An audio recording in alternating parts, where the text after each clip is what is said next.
টেস্টের পর আগামী মাসে ভারতের বিপক্ষে 3টা টি-20 ম্যাচ খেলবে টিম টাইগার্স, যেটি জিততে পারলে একদিকে যেমন হবে ইতিহাস, তেমনি খুলে যাবে সম্ভাবনার দুয়ার।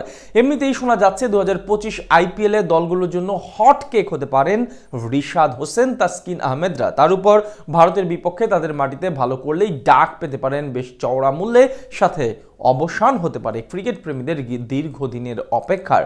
ভারতের বিপক্ষে টি-20তে ভালো করে যেই সব তরুণরা আইপিএলে সুযোগ পেতে যাচ্ছেন তাদের নিয়ে বিস্তারিত জানবো রিপোর্টে।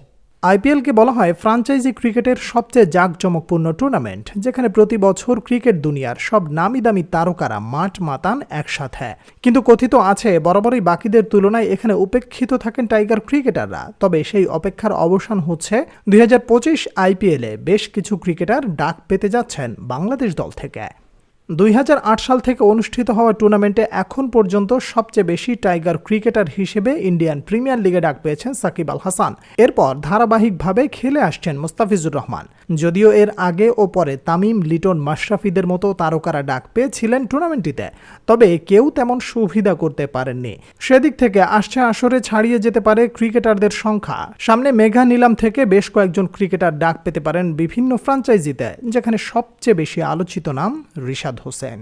টি-20 বিশ্বকাপ থেকেই সবার নজরে পড়েছেন তিনি। এরই মধ্যে 3টি লিগ থেকে সুযোগ এসেছে তার। কানাডার গ্লোবাল টি-20-র পর অস্ট্রেলিয়ার বিগ ব্যাশ ও জিম আফ্রো টি10 লিগ, সব মিলিয়ে বলা যায় ফ্রাঞ্চাইজি ভিত্তিক টুর্নামেন্টগুলোতে এক হটকেকে পরিণত হয়েছেন এই লেগই। তাই এবার আইপিএলেও সুযোগ মিলতে পারে রিশাদ হোসেনের। এছাড়া পেস বোলারদের ক্যাটাগরিতে তাসকিন আহমেদ, শরীফুল ইসলামের বেশ সম্ভাবনা রয়েছে। এর আগের মৌসুমগুলোতেও ডাক পেয়েছিলেন তারা, কিন্তু বিসিবির অনাপত্তিপত্রের কারণে যেতে পারেনি। তবে এবার যেহেতু নতুন বোর্ড সভাপতি এসেছে, তাই সেদিক থেকে সুযোগ মিললে খেলতে দেখা যেতে পারে দুজনকেই।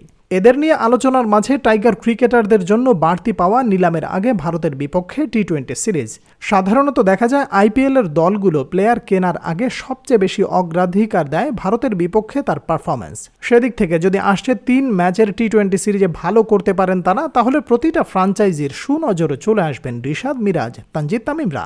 তাছাড়া ভারতীয় কন্ডিশনে কোনো ব্যাটার যদি দীর্ঘ ইনিংস খেলতে পারেন, তাহলে তাকে দলে ভেড়াতে আগ্রহী হবে একাধিক দল। এরই মধ্যে শোনা যাচ্ছে মেহেদী হাসান মিরাজকে দলে নিতে চাইছে বেশ কয়েকটা ফ্রাঞ্চাইজি। তাছাড়া রিশাদ, শরীফুলরাও এখন ফ্রাঞ্চাইজিগুলোর কাছে হটকেকে রূপান্তরিত হয়েছে।